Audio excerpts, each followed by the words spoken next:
The elevator doors slid open like the jaws of some indifferent beast. And there it was. My name on the termination letter, slapped across the conference room table by the man who'd mentored me for a decade. "Christopher, it's not personal," Mr. Hargrove said, his voice flat as the midtown skyline outside the floor-to-ceiling windows. But his eyes said otherwise, darting away like he couldn't stomach the lie. In that split second, as the paper crinkled under my fingers, I felt the ground tilt. The 15 years I'd poured into this soul-sucking ad agency evaporating like morning fog off the Hudson. I didn't scream, didn't beg, just stood there, the room spinning with the ghosts of late nights and half-remembered birthdays for colleagues who'd long since jumped ship. "After everything," I whispered, my voice cracking like cheap vinyl, "you could have at least had the balls to say it's because I'm gay." Hargrove's face hardened, but he said nothing, because we both knew it was true. Whispered rumors finally weaponized in a boardroom coup. That was Tuesday. By Friday, I was a ghost in my own apartment. A fifth-floor walk-up in Hell's Kitchen where the sirens wailed like old friends and the radiator hissed accusations at me through the night. 15 years at Sterling and Hargrove, climbing from junior copywriter to creative director, only to get axed for restructuring. Bullshit. It was the merger. Sure, but the real knife was personal.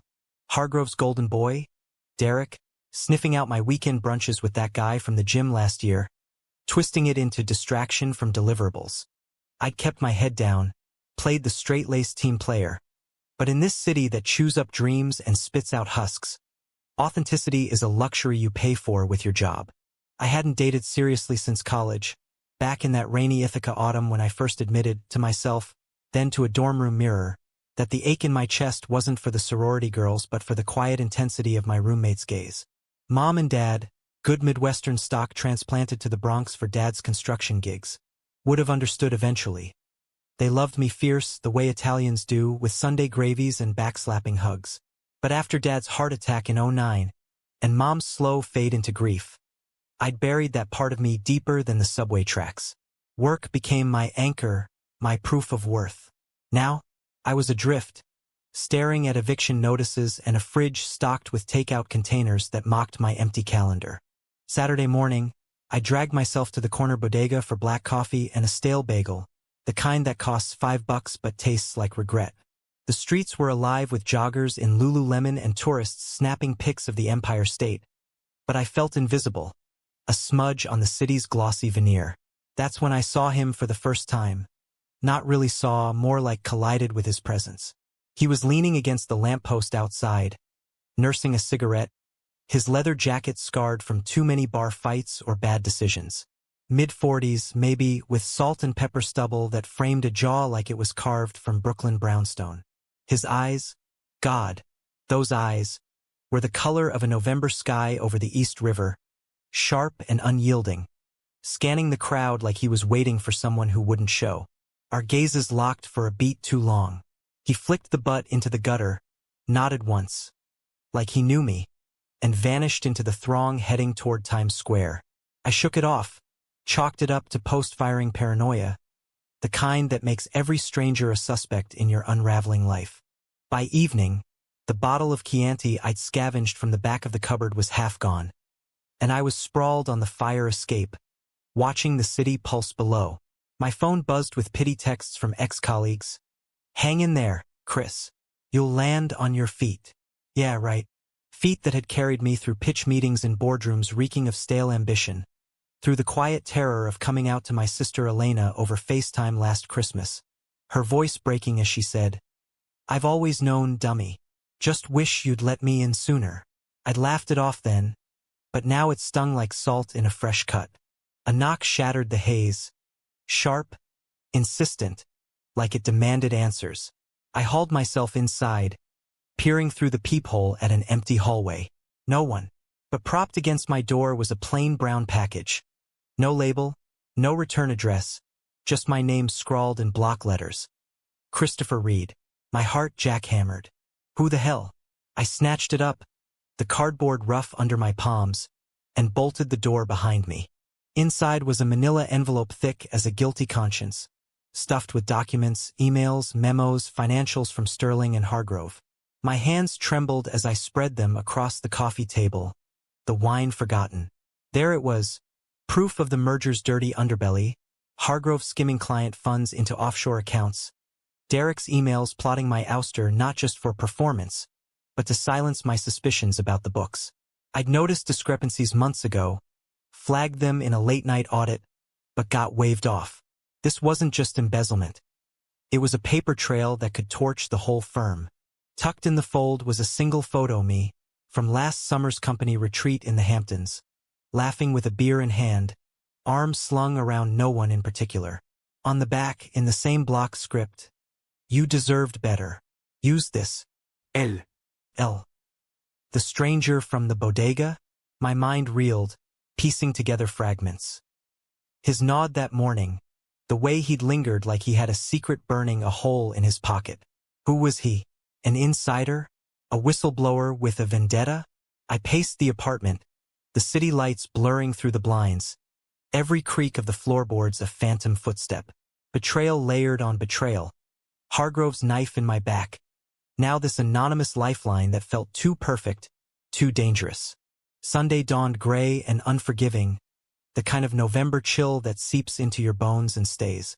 I couldn't sit on it. Armed with printouts and a burner app for anonymous tips, I headed to the public library on 42nd neutral ground, away from prying eyes.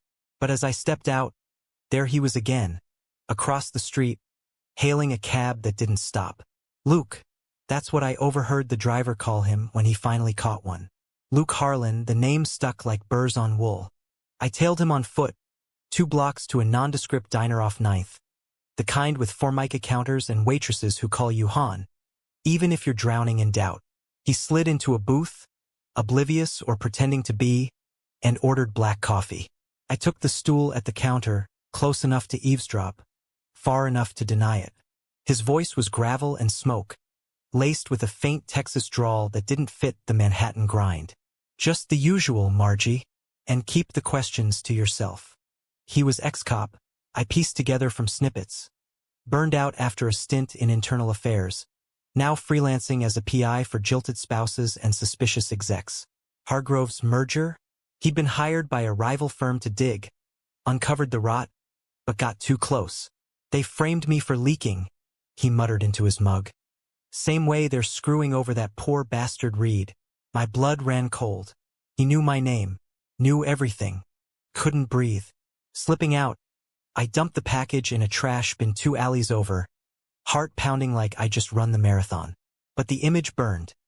Luke's face in the diner's harsh fluorescence, etched with a weariness that mirrored my own. Was he the betrayer or the betrayed? That night, paranoia peaked. Anonymous calls to my landline, shadows in the stairwell. I bolted the windows, but sleep came in fits, haunted by dreams of boardrooms collapsing into chasms. Hargrove's laugh echoing as I fell. Monday, climax crashed in like a nor'easter. My phone lit up with Elena's number. Chris, turn on the news. Channel 7. Breaking. Add Giant Sterling and Hargrove under federal investigation for fraud. Sources say a whistleblower's documents exposed millions in embezzlement. My documents. Hargrove's mugshot flashed, Derek's too. Their empires crumbling in pixelated glory. But the anchor mentioned a second source. A disgraced investigator, Luke Harlan, coming forward after years of silence. I raced to the diner, the streets a blur of honking taxis and steaming grates. He was there, nursing that same coffee, but his eyes met mine without flinching this time. You left it, I said, sliding into the booth, voice raw. Why me? Luke leaned back, the lines around his mouth deepening.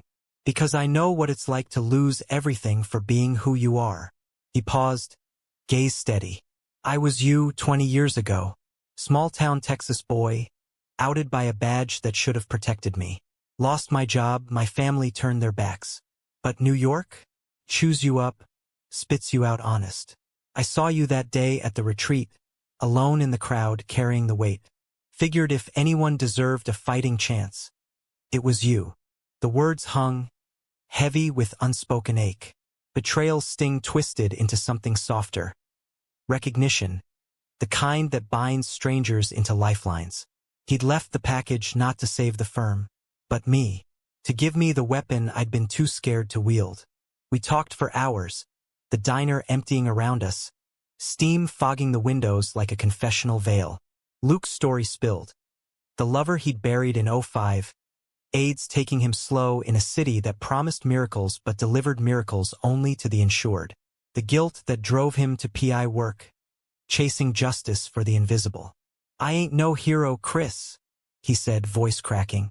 "Just tired of watching good men break."